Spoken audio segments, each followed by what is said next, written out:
this is the first YouTube video of mine in a series of tutorials about creative piano playing. There are loads of piano tutorial videos here on YouTube, and some of them are really good. Hopefully I can add to the things that are taught there, and I trust some of you will find my tutorials useful. I'm going to take the tune Happy Birthday to demonstrate many of the points I want to make in this and subsequent videos. The first reason is that the tune Happy Birthday is well known throughout the world, and of course if there's any song that a piano player is going to be expected to play, it is Happy Birthday. And another reason is that although it's a very simple tune, it can be used as a basis to teach a whole range of things about piano playing. So here goes. I would first of all play in the key of C, what most pianists are already well aware of.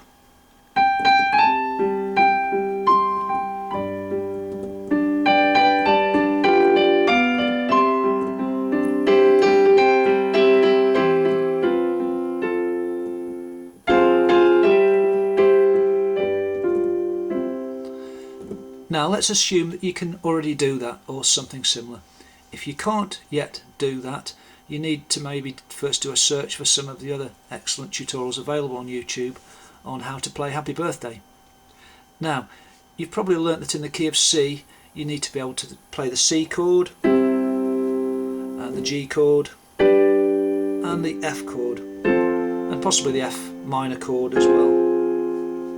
Now this is where it gets interesting. I'm going to try to get you away from thinking about what key a piece is in, if that's what you do at the moment. And if you can do that, your piano playing will become much more interesting and capable for you and the people who hear you. There's no reason why a piece of music can't be played in any key. Think about for release.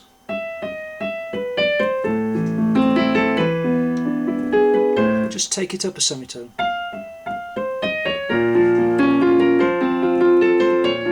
And another tone.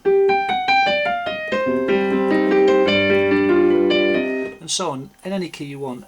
That perhaps seems quite complicated to you if you've never tried that before, but really when you think about chords in a different way, as I'll try to explain, it does become quite simple. The trouble is we get so used to playing a piece in the key we learnt it in, there's a danger when we have to play, say, with a guitarist who asks if we can play it in another key, or with a singer who maybe wants the piece taken down a little lower or higher. We can struggle, unless of course we have an electric instrument with a transpose button, which in my view massively de-skills keyboard players. Try not to use it if possible. Far easier than using chord names is the use of the numbers 1 to 7, either as normal numbers or as Roman numerals. I've written out a sheet here just to explain the sort of thing I mean. So in Happy Birthday, the G chord becomes 5 because G is the 5th note in the key of C.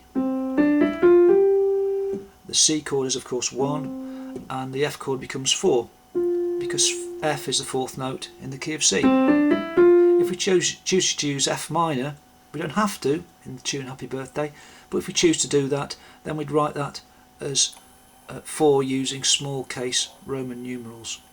So instead of a mixture of C chords, G chords and F chords, Happy Birthday becomes a simple set of numbers like this. So let's say we want to play Happy Birthday in the key of D. If you're used to playing the piano, you'll know that in D the 1 chord is as so, the 4 chord, which is G, is like that, and the 5 chord, A, is that. So once you know those chords, you've got it. So this is how it works.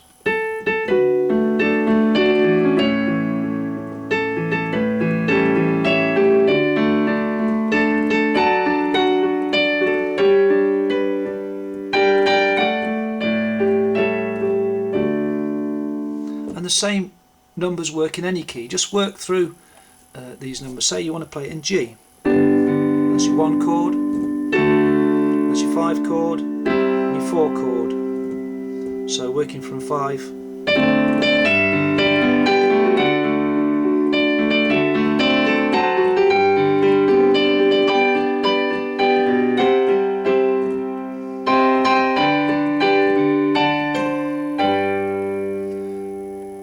So my homework for you, if you've coped with everything so far in this tutorial, is that before the week's out, try to play Happy Birthday in a key you're not so familiar with. For the advanced player, try playing it maybe in a key with lots of sharps or flats, but the main thing is not to think of keys but numbers like this, and I promise you it will massively liberate your piano playing. My next tutorial will follow soon. If you want more tips, why not take a look at my blog on Facebook. The group address is given up here on your webpage. See you later.